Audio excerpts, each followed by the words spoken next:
Imagine a league built by the people, for the people. A league dedicated to the economic development of your city.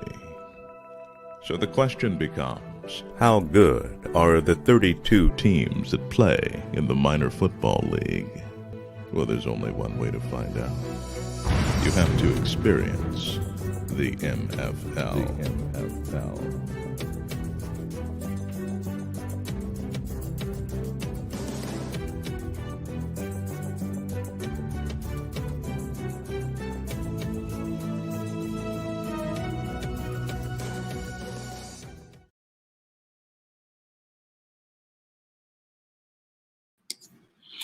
Welcome to another edition of Inside the MFL. I'm your host, Dr. Richard Myles Sr., CEO, founder, and chairman of the Minor Football League. The day is Friday. I'll say it if I sound like a broken record. Ladies and gentlemen, this COVID-19 is for real. I want everybody to continue to wear your face masks. Don't listen to people when they say that you don't have to wear your face mask and all that. Believe me, this is serious, and this virus is for real. So just talking a little bit about Inside the MFL, I would be remiss if I didn't announce Coach John Thompson passing. It was a shocker to most people, but then again, a lot of people said he was ill and he was sick. So I remember John Thompson years ago when he was over St.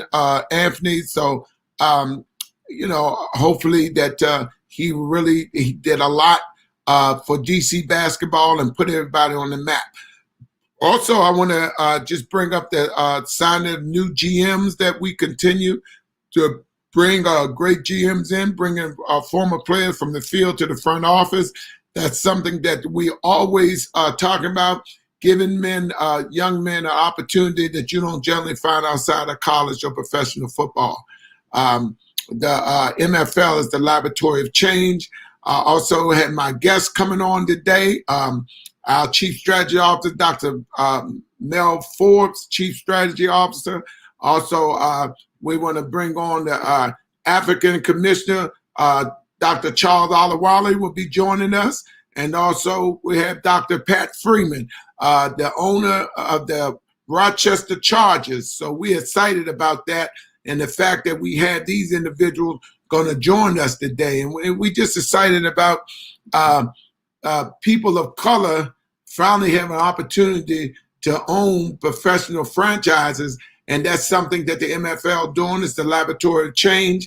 As you can see, gentlemen, I look a little dapper today because I had meetings and I was doing some other interviews today. So I'm excited about the things that the next chapter for Inside the MFL.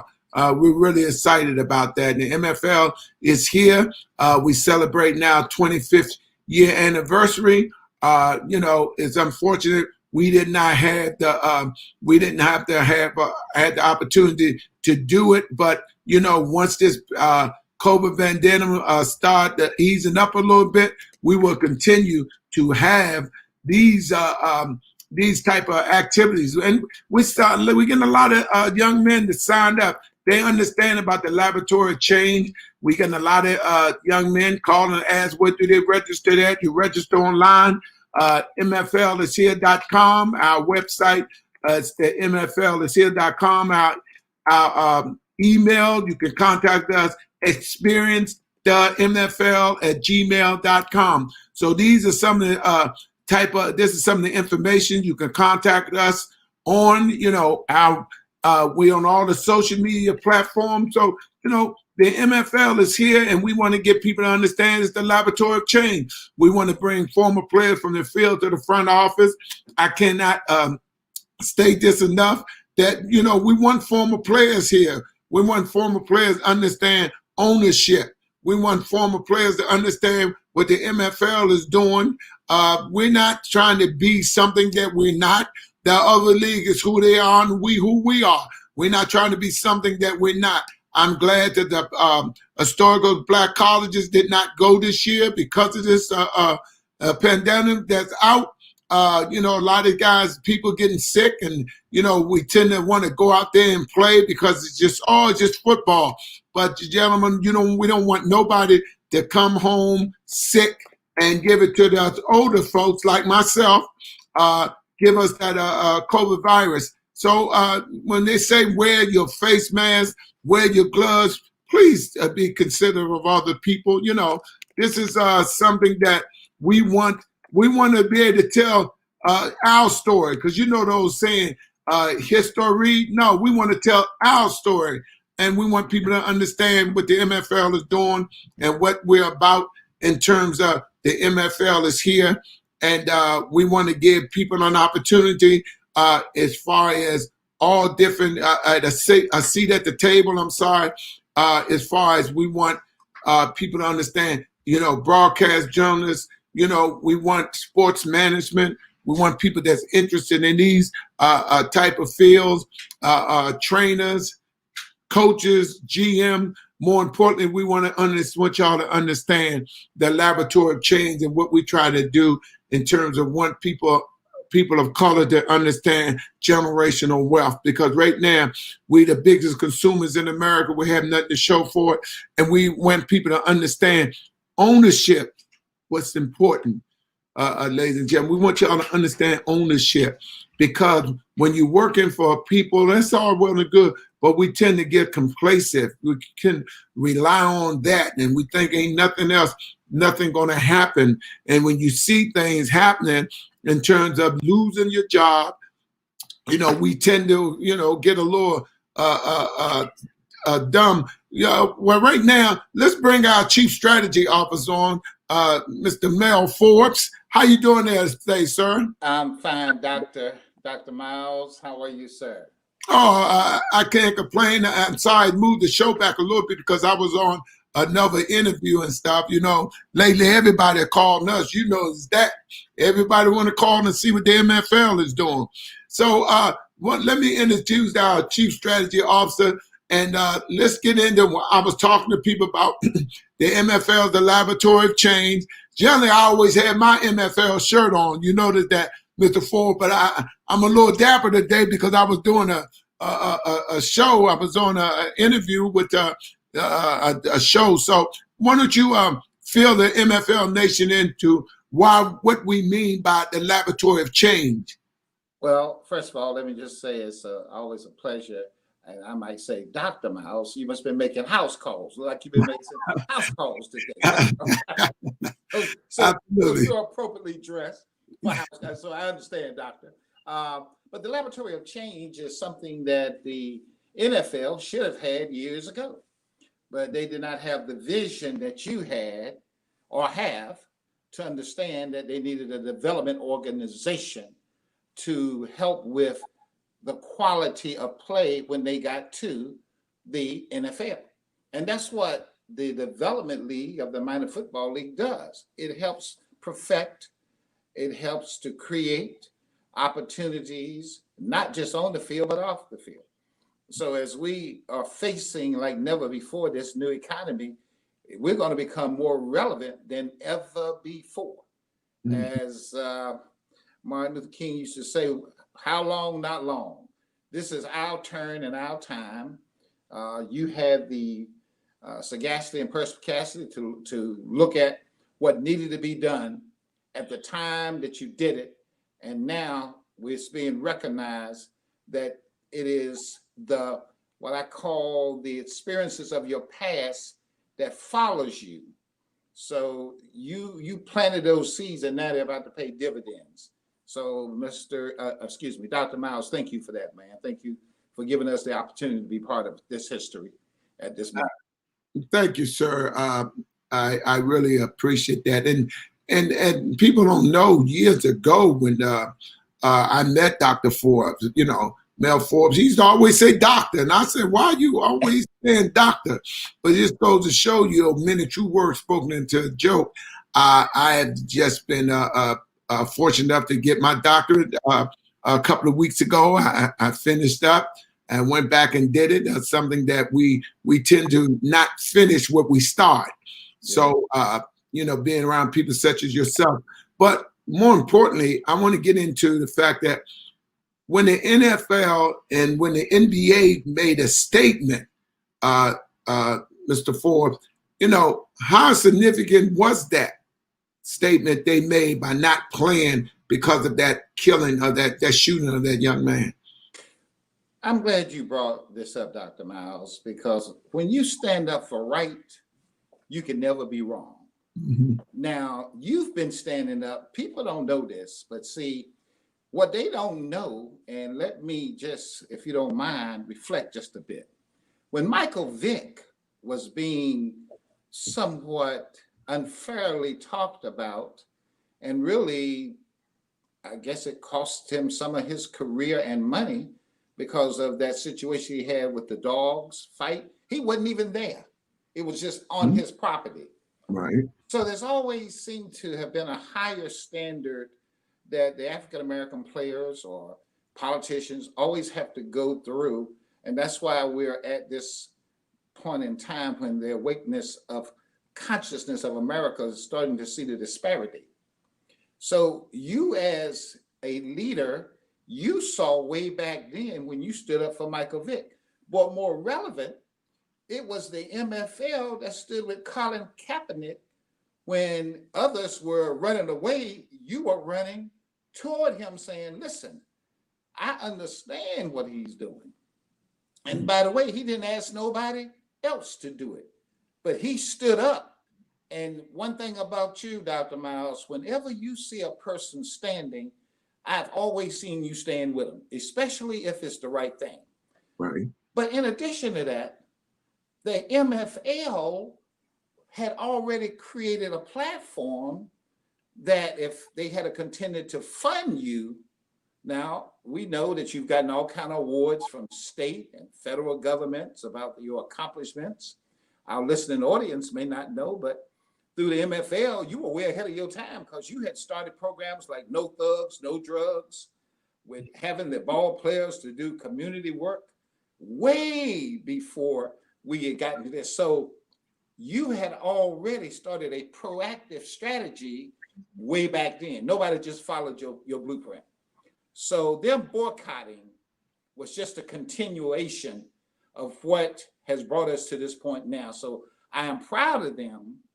I hope that this is not the ending. This is not the revelation, but the genesis. This is the beginning and the continuation of what needs to be done, because they create so much wealth for other folk.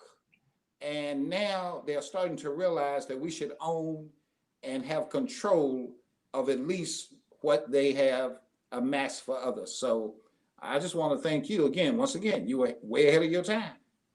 Well, thank you, Mr. Forbes. Also, we want to bring on Dr. Pat Freeman, the owner of the Rochester Chargers. How you doing today, sir? I'm good. How are you?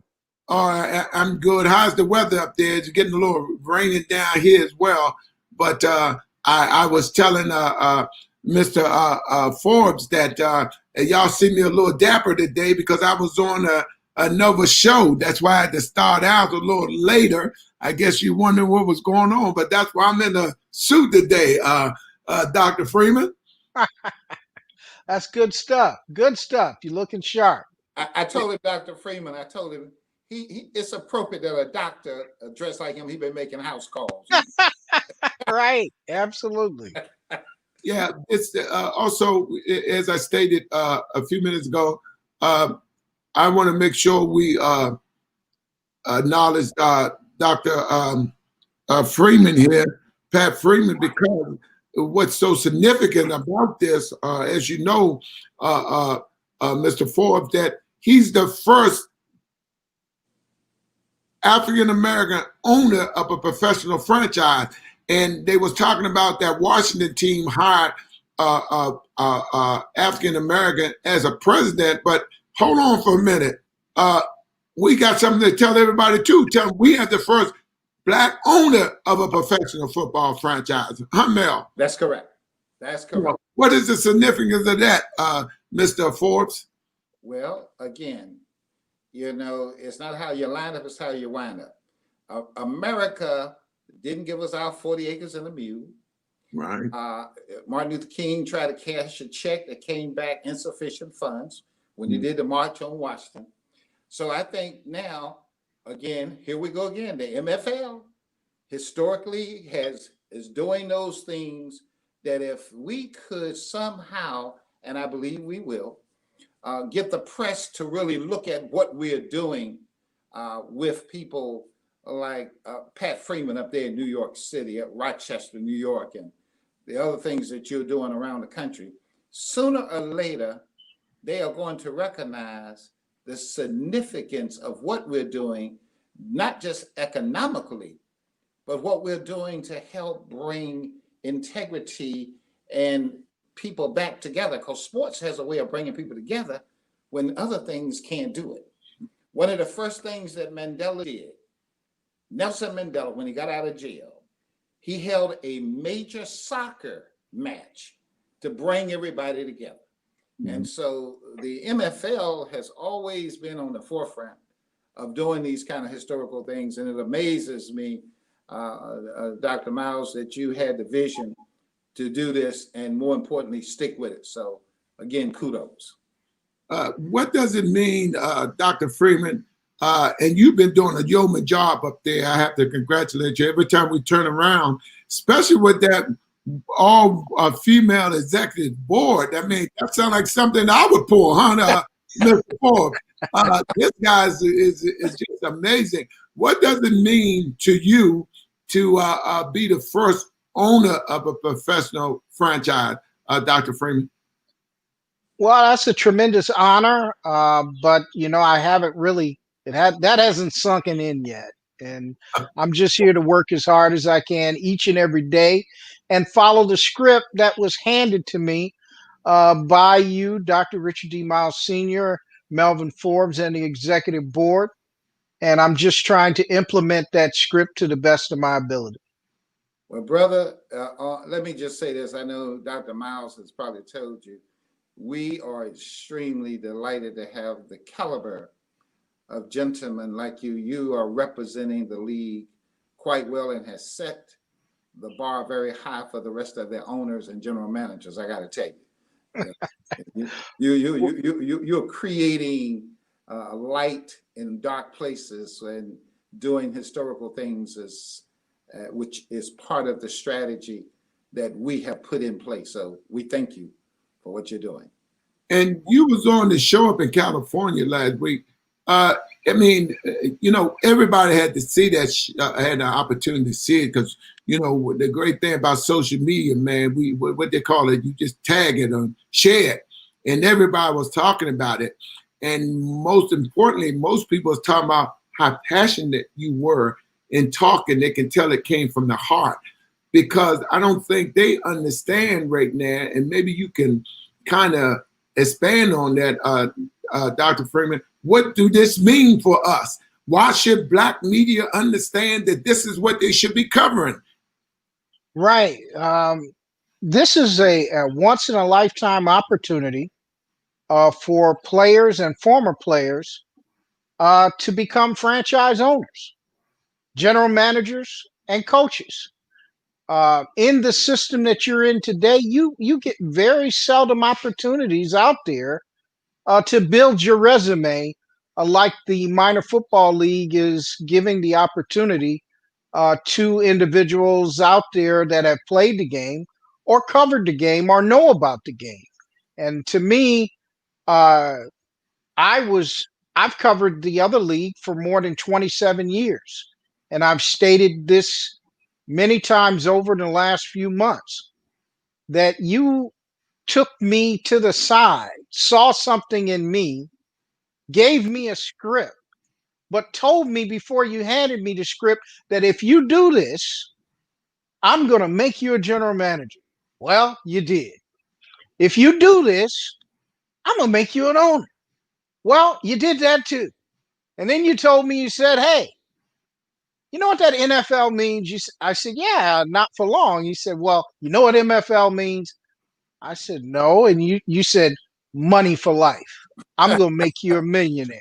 And I said, wow, where has this been all my life? And I appreciate all of you, Dr. Richard D. Myles Sr. and Melvin Forbes, if people would realize the script of the minor football league and what is about to happen on a worldwide stage, I think that a lot of these frustrated athletes out here, we were talking earlier, when they use you up, they cast you out.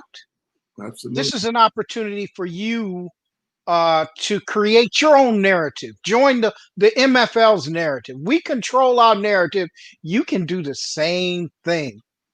Ownership, be a GM, build your own brand, help the MFL get bigger than what it's going to be today. And I think that, you know, the passion when I talk about it, it comes out because the opportunity for me was not there. And that I've sent my resume. I wrote an article about that a few months ago, that I had sent my resume all over the place. And the only place that answered the call was the minor football league. And I just asked, and you were dressed like you are today. I said, wow, you sure are dressed nice. You look respectable. You're handling business. I said, what do you do?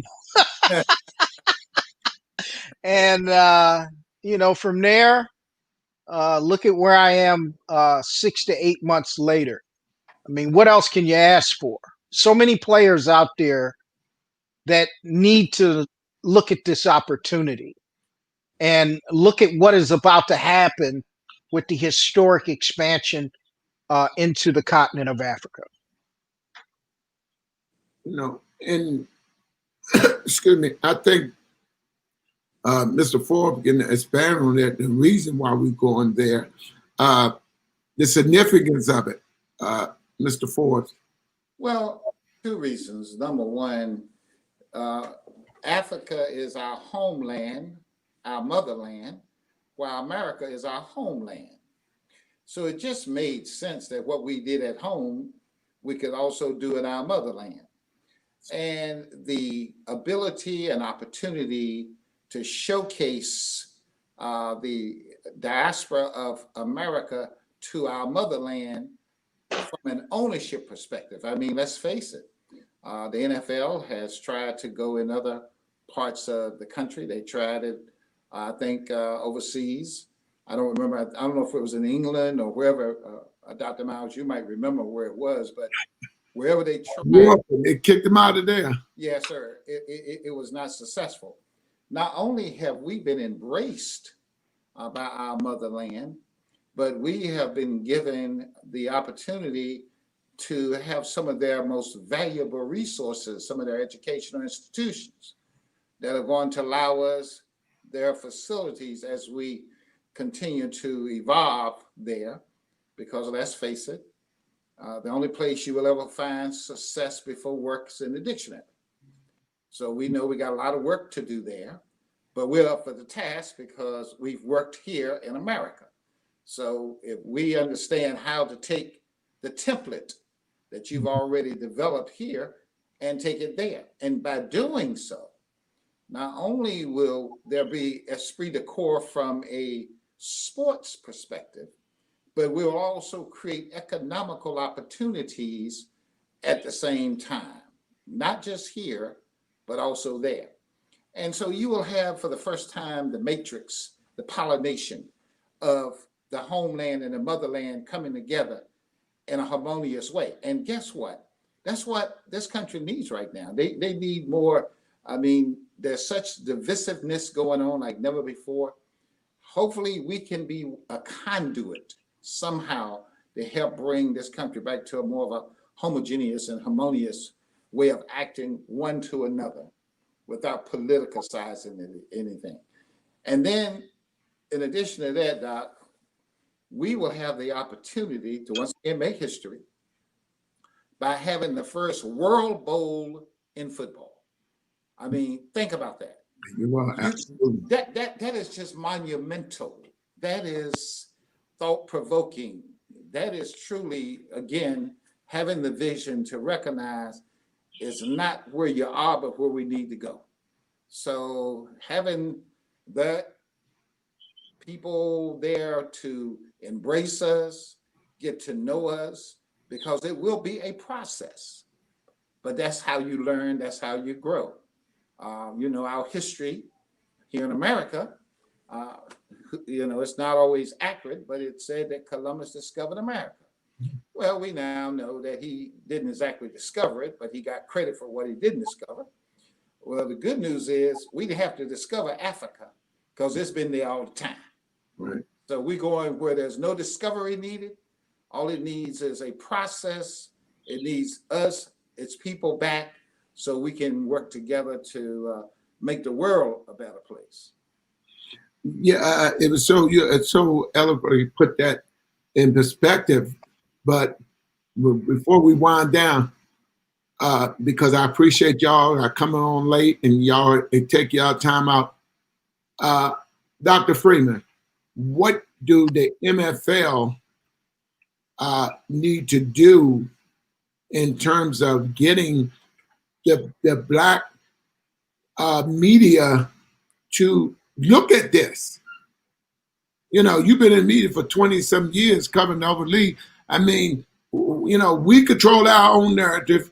We don't care, but what we want them to understand, the Black media,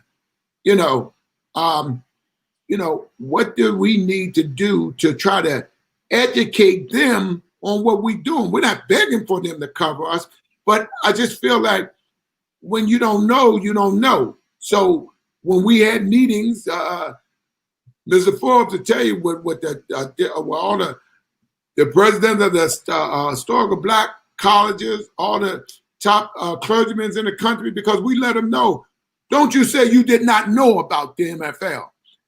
That's what I want to say to you, because you have so many connections in media, Black media particularly. What is it the MFL need to do to convey this message?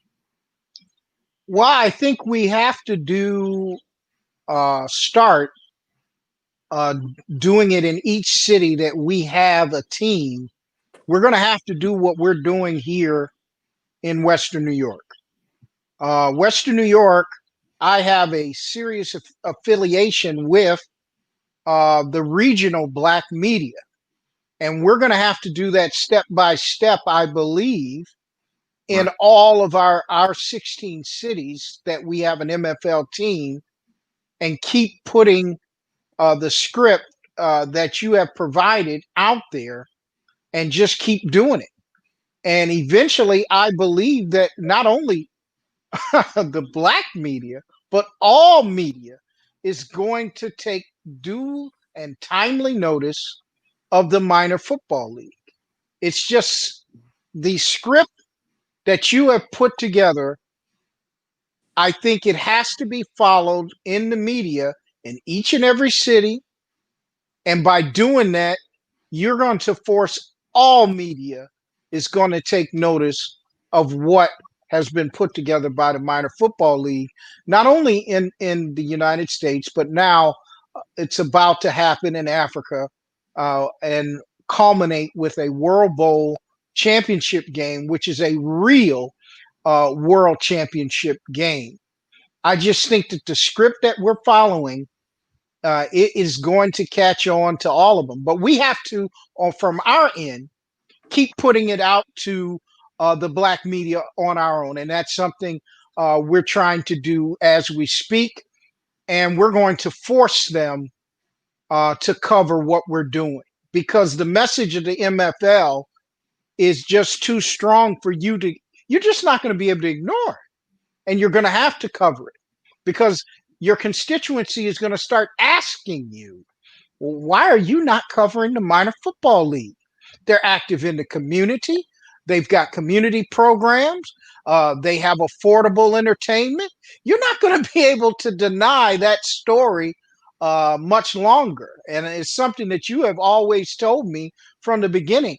We are in control of our narrative, and that narrative will begin to branch out into these media outlets, but we have to do our part to put that information in front of them in a due and timely basis, like we're doing now. Let me, Myles, are we about to Because I know, are we about to wind down? Right. I want to just ask you a question before we wrap it up. Yeah. And Dr. Freeman, you've been doing a fantastic job. Every time I turn around, he got me on some show. So make sure we get our Chief Strategy Officer on some of these shows as well. Dr. Absolutely. But before we wrap this up, the significance of the MFL and all the things that we're doing, and I did Mel Forbes, our Chief Strategy Officer, he always told me coming in, we will control the narrative.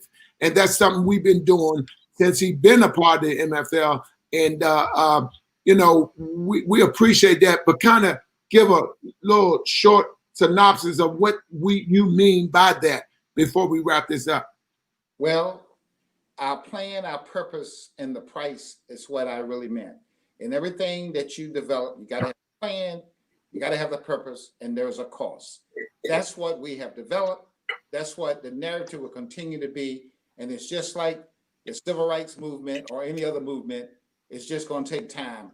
We got to keep doing what we're doing because the price of freedom is performance. And that's what we're telling them. Here's a way to be free and own and now control. So that's kind of what I meant in the short version. And thank you so much. And also, we can never say enough kudos to you, Dr. Freeman, because, man, you know, we was jokingly talking about, well, you own the team, so you don't get no overtime, you don't get no raises or nothing. Well, I thought we were going to have a renegotiation. Yeah, no, we don't negotiate nothing. Once it's done. But I want to thank you guys for coming on because I realized how busy you was, and I apologize because I was doing a show and I had to move it back, not being